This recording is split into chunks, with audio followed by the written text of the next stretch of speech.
Hello friends, welcome back to fun and chill. आज मैं जिस मूवी को एक्सप्लेन करने वाली हूँ वो है राजकुमार राव की लेटेस्ट मूवी विक्की विद्या का वो वाला वीडियो।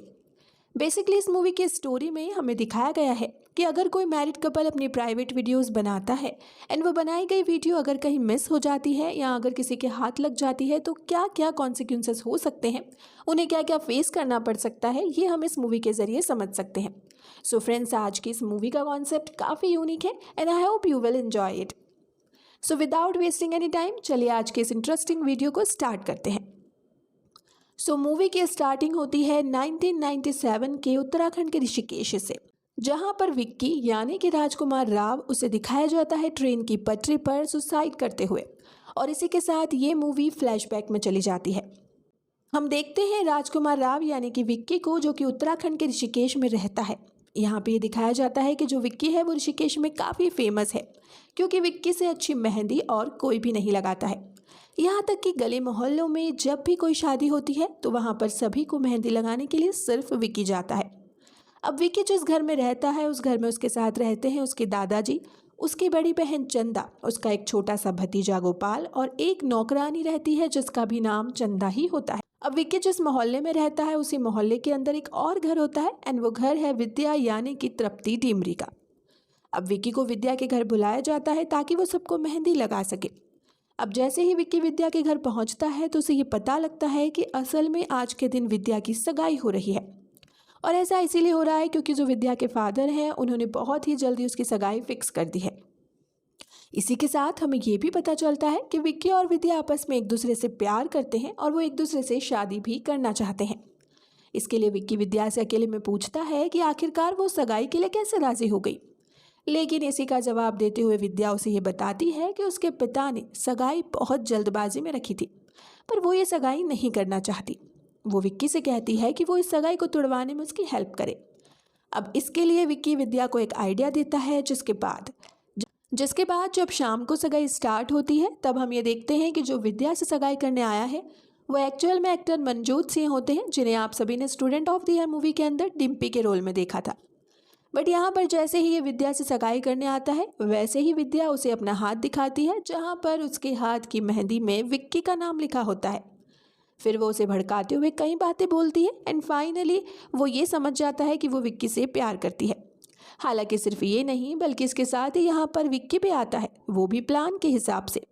वो मनजोत सिंह के मन में शक डाल देता है, जिसके बाद मनजोत सिंह विद्या से अपनी सगाई तोड़ देता है और वो सगाई के मंडप से अपनी फैमिली को लेकर वहाँ से चला जाता है। बट ये देखकर विद्या के जो पिता होते हैं उन्हें बहुत ज़्यादा दुख होता है, और इसीलिए वो सगाई के अंदर सभी से कहते हैं कि आखिरकार अब उनकी बेटी से कौन सगाई करेगा और कौन शादी करेगा। लेकिन अब इस बात को सुनते ही वहाँ पर लोग जो होते हैं वो ये बोलते हैं कि विद्या की जो सगाई है वो विक्की की वजह से टूटी है, और इसीलिए अब विक्की को ही विद्या से सगाई और शादी करनी पड़ेगी। अब क्योंकि ये विक्की और विद्या का ही प्लान होता है इसीलिए विक्की भी सगाई और शादी के लिए हाँ बोल देता है। लेकिन यहीं पर जो विद्या के पिता होते हैं वो विक्की के पिता से बोलते हैं कि असल में पहले जिस लड़के से विद्या की सगाई हो रही थी उसके फैमिली से उनकी डील हुई थी। सगाई का खर्चा वो देंगे लेकिन पूरी शादी का खर्चा लड़के वाले को देना होगा। इसीलिए विद्या के पिता ये चाहते हैं कि अब जो शादी होगी उसका सारा खर्चा विक्की और उसकी फैमिली दे, और ये सब इसीलिए क्योंकि विद्या के पिता काफ़ी कंजूस होते हैं। अब इसके लिए विक्की के दादाजी हाँ बोल देते हैं, लेकिन कंजूस तो वो भी बहुत बड़े होते हैं। इसीलिए अगले दिन विक्की के दादाजी विक्की और विद्या की शादी करवाने के लिए उन्हें सामूहिक विवाह सम्मेलन में लेकर आते हैं। असल में इनके एरिया का एक लोकल पॉलिटिशियन है जो समय समय पर अपने पैसों से बहुत सारे लोगों का सामूहिक विवाह करवाता है, और इसी सामूहिक विवाह के अंदर विक्की और विद्या की शादी हो जाती है। एंड यहाँ पर सीन शिफ्ट होता है जहाँ विक्की और विद्या अपने घर में साथ में रहने लगते हैं। अब कुछ दिन बाद ही विक्की ये प्लान करता है कि उसे विद्या को लेकर गोवा जाना चाहिए, ताकि गोवा जाकर वहाँ पर वो लोग अपना हनीमून बना सके।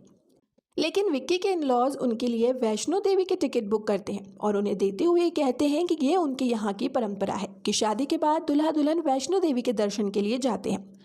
वो दोनों इसके लिए हाँ कर देते हैं, लेकिन विक्की को तो विद्या को लेकर गोवा जाना था, इसीलिए वो लोग घर पर वैष्णो देवी का कहकर गोवा चले जाते हैं। वहाँ जाकर होटल के रूम में आकर विक्की विद्या को एक पेपर कटिंग दिखाते हुए कहता है कि उन्हें भी विदेशी लोगों की तरह अपनी कुछ प्राइवेट वीडियोस बनाने चाहिए, ताकि इन वीडियोस के ज़रिए वो लोग अपनी मेमोरीज़ को अपने पास रख सके। अब ये सुनकर पहले तो विद्या मना करती है, लेकिन बाद में वो ऐसा करने के लिए तैयार हो जाती है, जिसके बाद विक्की और विद्या अपनी प्राइवेट वीडियो रिकॉर्ड कर लेते हैं। अब चूंकि इस मूवी में हमें 1997 का टाइम दिखाया गया है, तो बेसिकली उस टाइम पर डीवीडी प्लेयर का चलन था, सीडीज़ का ज़माना था। सो उनके रिकॉर्ड की गई वीडियो की भी एक सीडी बन जाती है, और यही है विक्की विद्या का वो वाला वीडियो जिस पर विक्की लिखता है मुकेश के दर्द भरे गीत। अब इसके बाद जब विक्की और विद्या गोवा से वापस आते हैं तो वो ये देखते हैं कि विक्की की बहन चंदा यानी कि मल्लिका शेरावत भी उनके घर वापस आ चुकी है, जो कि कई बार घर से भाग गई थी। एंड कुछ महीने पहले ही वो एक म्यूज़िक वीडियो शूट करने के लिए मुंबई गई थी। अब इसके बाद विक्की और विद्या अपने रूम में आते हैं। फिर वो दोनों मिलकर ये प्लान करते हैं कि जिस वीडियो को उन दोनों ने रिकॉर्ड किया है उसे उन दोनों को देखना चाहिए। अब जैसा कि मैंने आपसे कहा था कि उस टाइम पर डीवीडी प्लेयर चलन में था, तो इसीलिए विक्की यहाँ पर उस सीडी को प्ले करने के लिए अपने डीवीडी प्लेयर में डालता है और टीवी में अपनी वीडियो को स्टार्ट कर देता है। पर जैसे ही विक्की और विद्या अपने वीडियो को थोड़ी देर देखते हैं, वैसे ही हम ये देखते हैं कि उन दोनों के रूम के गेट पर विक्की के दादाजी आ जाते हैं, जो कि इस टाइम पर अपना चश्मा ढूंढ रहे होते हैं, जो कि गोपाल के पास था। और इसीलिए उन्हें देखकर विक्की जल्दी से टीवी बंद कर देता है ताकि वो वीडियो को अपने दादाजी से छुपा सके। इसके बाद जब दादाजी रूम से जाते हैं तब विक्की और विद्या दोनों ही सो जाते हैं। अब अगली सुबह हम देखते हैं कि विक्की के दादाजी ज़ोर ज़ोर से चिल्ला रहे थे और इसी से विक्की की नींद खुल जाती है। और फिर हमें पता चलता है कि रात को उनके घर में चोरी हुई थी और जिसने भी रात को चोरी की थी उनके घर में, उसने उनके घर से सारा कीमती सामान चुरा लिया। यहाँ तक कि विक्की के दादाजी के पास उनकी एक पुश्तैनी तलवार थी, उसे भी चोर ने चुरा लिया था। अब चोरी की खबर सुनते ही विक्की सीधा अपने रूम में जाता है और वहाँ जाकर अपने डीवीडी प्लेयर को चेक करता है, लेकिन उसके रूम में ना तो डीवीडी प्लेयर होता है और ना ही टीवी, क्योंकि रात को चोर ने उन दोनों ही चीज़ों को भी चुरा लिया होता है और विक्की की बनाई हुई सीडी भी चोरी हो चुकी होती है। ये बात जानकर विक्की बहुत ज़्यादा घबरा जाता है। अब विक्की की फैमिली वाले पुलिस को इन्फॉर्म करते हैं, जिसके बाद पुलिस उनके घर आती है कंप्लेंट फाइल करने के लिए। जब पुलिस विक्की के घर आती है तब हमें पता चलता है कि जो पुलिस इंस्पेक्टर है वो है लाडले यानी कि एक्टर विजय राज, और इसी के साथ विक्की के घर वो रिपोर्ट लिखने आते हैं। बट यहाँ आकर जब वो विक्की की बड़ी बहन चंदा को देखते हैं तो पहली ही नज़र में उस पर फिदा हो जाते हैं, और इसीलिए उनके और चंदा के मूवी में कई सारे कॉमेडी सीन्स हैं, जिनमें से कुछ सीन्स यहाँ पर भी आते हैं। इसके बाद ही पुलिस चोरी की कंप्लेंट लिख के वहाँ से चली जाती है।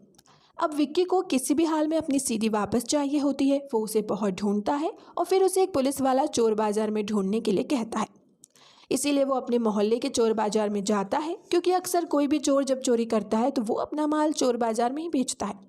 यहाँ विक्की जब चोर बाजार के अंदर आता है तब उसी टाइम पर वहाँ पर एक आदमी हम देखते हैं जिसने पुलिस की ड्रेस पहनी थी। फिर हमें दिखाया जाता है कि असल में वो एक चोर ही है जिसने कुछ टाइम पहले पुलिस की गाड़ी और पुलिस की वर्दी चुरा ली है, और वो इस टाइम पर इन्हीं सबको चोर बाजार में बेचने आया है। अब जैसे ही वो विक्की को यहाँ देखता है तो वो रिकॉल करने लगता है कि उसने कैसे विक्की के यहाँ चोरी की। एंड देन हमें पता चलता है कि असल में उनके घर चोरी करने वाला चोर भी वही है, यानी कि विक्की की बनाई हुई सीडी भी उसी चोर के पास है। लेकिन चूंकि उसने पुलिस की ड्रेस पहनी होती है तो विक्की उसे पुलिस वाला ही समझता है और इसीलिए वो उससे बस तहकीकात करके आ जाता है। अब इसके 1-2 दिन बाद ही विक्की विद्या बात कर रहे होते हैं, तभी कोई विक्की से कहता है कि एक लड़की उसका दुकान पर वेट कर रही है, और विक्की तुरंत ही चला जाता है उस लड़की से मिलने। यहाँ हमें दिखाया जाता है एक फॉरेन लड़की को जिसके हाथों में उसके दादाजी की वही पुश्तैनी तलवार है जो कि उसके घर से चोरी हो गई थी। फिर इसके लिए विक्की उस फॉरेनर लड़की से बात करता है और उससे पूछता है कि उसके पास ये तलवार कहाँ से आई, जिस पर वो लड़की उसे बताती है कि इस तलवार को उसने चोर बाजार से ही खरीदा है। अब विक्की उस लड़की को लेके पहुंच जाता है चोर बाजार के सीधा उसी सेलर के पास जिसने उसे वो तलवार बेची थी। यहाँ आकर विक्की उसे पीटने लगता है, जिसके बाद वो विक्की को बताता है कि असल में इस तलवार को उसने नहीं चुराया है, बल्कि उसके पास बहुत सारे चोर आते हैं जो कि अपना चुराया हुआ सामान उसे बेचते हैं। वो विक्की को बताता है कि जब वो पिछली बार चोर बाजार में आया था तब उसने देखा था उसे, और उसने जिस पुलिस वाले को समझकर उससे बात की थी असल में वो एक चोर है और उसी ने उसके घर चोरी की है।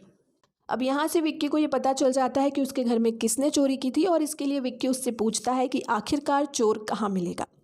तब सेलर उसे एक होटल का नाम बताते हुए कहता है कि तुम्हारा चोर उसी होटल में आता जाता रहता है। अब ये सुनकर विक्की सीधा उस होटल में जाता है और विक्की उस होटल के अंदर उस चोर का रूम नंबर पता करता है। फिर वो उसके रूम में उससे मिलने जाता है, लेकिन यहाँ आकर विक्की देखता है कि चोर तो बेहोश पड़ा है और साथ ही काफ़ी सारे चोट के निशान भी है, जिसका मतलब किसी ने उसे बहुत पीटा है। लेकिन अब इसी टाइम पर उसी होटल में पुलिस आ जाती है और वो भी उसी चोर का पीछा करते हुए, क्योंकि पुलिस यानी कि इंस्पेक्टर लाडले को भी ये पता चल गया होता है कि जिसने विक्की के घर में चोरी की है वो इसी होटल में रुका हुआ है। अब जब पुलिस रूम के पास आ जाती है तो विक्की भी पुलिस को देख लेता है और पुलिस को देखकर विक्की को ऐसा लगता है कि पुलिस उसी पर शक करेगी कि उसी ने ये सब किया है, इसीलिए विक्की खिड़की से कूदकर वहां से भागने लगता है। लेकिन इंस्पेक्टर लाडले उसे देख लेते हैं और वो विक्की को अरेस्ट करके जेल में डाल देते हैं, क्योंकि उसे ये शक होता है कि उस चोर की वो हालत विक्की ने की है। और यहीं पर विद्या को भी ये पता चल जाता है कि उनकी बनाई गई सीडी चोरी हो गई है और उसे ही ढूंढते हुए विक्की पकड़ा गया। अब इसके कुछ टाइम बाद पुलिस उस सेलर को भी पकड़ के विक्की के साथ जेल में बंद कर देती है, जहां विक्की उस सेलर की मदद से जेल से भाग जाता है। भागते भागते वो सीधा अपने घर आता है विद्या से मिलने, जहां पर विक्की विद्या से अपने किए के लिए माफ़ी मांगता है, लेकिन विद्या उसे माफ़ नहीं करती। अब उसे कुछ समझ ही नहीं आता कि वो क्या करे और फिर वो सुसाइड करने चले जाता है रेल पटरी पर। एंड फ्रेंड्स, यही वो सीन है जिसके साथ मूवी स्टार्ट हुई थी, तो फ्लैशबैक यहाँ पर ख़त्म होता है। तो अब आप समझ गए होंगे कि विक्की सुसाइड करने क्यों गया था। अब मूवी प्रेजेंट में आती है और हम देखते हैं कि टाइम पर आकर विद्या विक्की को बचा लेती है। वो विक्की से कहती है कि उन दोनों को मिलकर इस प्रॉब्लम का सॉल्यूशन ढूंढना होगा। फिर हमें दिखाया जाता है कि असल में वो चोर मरा नहीं है, बल्कि कोमा में चला गया था और अब उसे होश आ जाता है। फिर वो याद करता है कि उसके साथ क्या हुआ। असल में उसने एक लेडी से पैसे उधार लिए थे और वो उसे पैसे वापस मांगने आती है। पैसे न देने पर वो लोग उसे मारने लगते हैं और इसी वजह से वो बेहोश हो जाता है। वो उसे मरा हुआ समझकर वहीं छोड़कर भाग जाते हैं और साथ ही अब वो सीडी भी उनके पास थी। इसके बाद हमें दिखाया जाता है कि वो लेडी अपने लोगों से उस सीडी के मालिक को फ़ोन करके 2 लाख रुपए मांगने के लिए कहती है। फिर हम देखते हैं कि विक्की के घर पे वो लेडी के लोग फ़ोन करते हैं और उस फ़ोन को विक्की की वाइफ विद्या अटेंड करती है। और जैसे ही वो फ़ोन उठाती है वैसे ही फ़ोन पर कोई आदमी उससे कहता है कि वो वाले वीडियो की सीडी उसके पास है और इसीलिए अगर उन दोनों को अपनी वो सीडी चाहिए तो उन्हें 2 लाख लेकर रात को कब्रिस्तान में आना पड़ेगा। हालांकि इसी टाइम पर हम ये भी देखते हैं कि विक्की के घर में जो दूसरा लैंडलाइन का फ़ोन होता है, उस फ़ोन को विक्की की बड़ी बहन चंदा पिक करती है और इसीलिए सीडी की सारी बातें वो भी सुन लेती है। आपने दोस्तों पुरानी मूवीज़ के अंदर कई बार देखा होगा कि वहाँ पर एक ही फ़ोन का कनेक्शन कई सारे फ़ोन्स के साथ होता है और इसीलिए जब कोई एक आदमी लैंडलाइन पर किसी से बात कर रहा होता है तब उसी घर का दूसरा आदमी दूसरे फ़ोन से उसकी बात सुन लेता है। यहाँ पर भी बिल्कुल ऐसा ही होता है।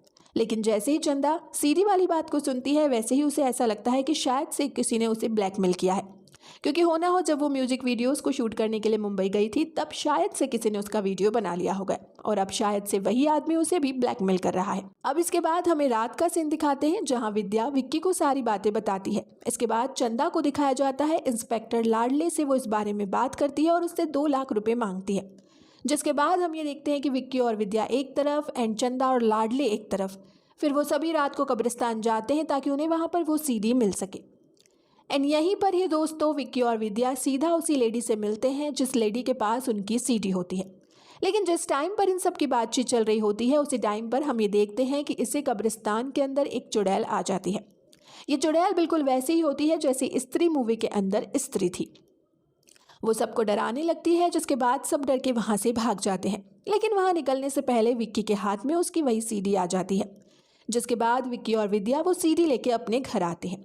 अब जैसे ही विक्की और विद्या उस सीडी को देखते हैं तो विद्या विक्की से कहती है कि ये उनकी सीडी नहीं है, क्योंकि उस सीडी पर कहीं भी नहीं लिखा था मुकेश के दर्द भरे गीत।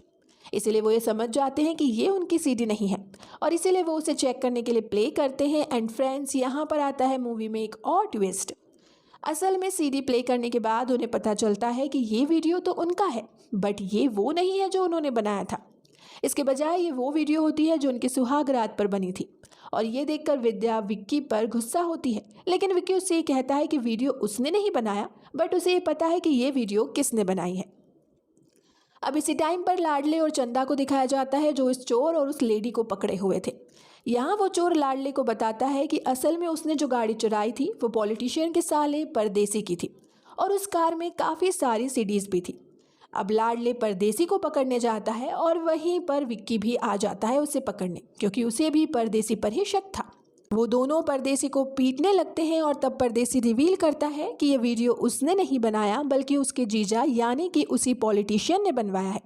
एंड फ्रेंड्स, यहीं पर रिवील होता है इस मूवी का सबसे बड़ा ट्विस्ट।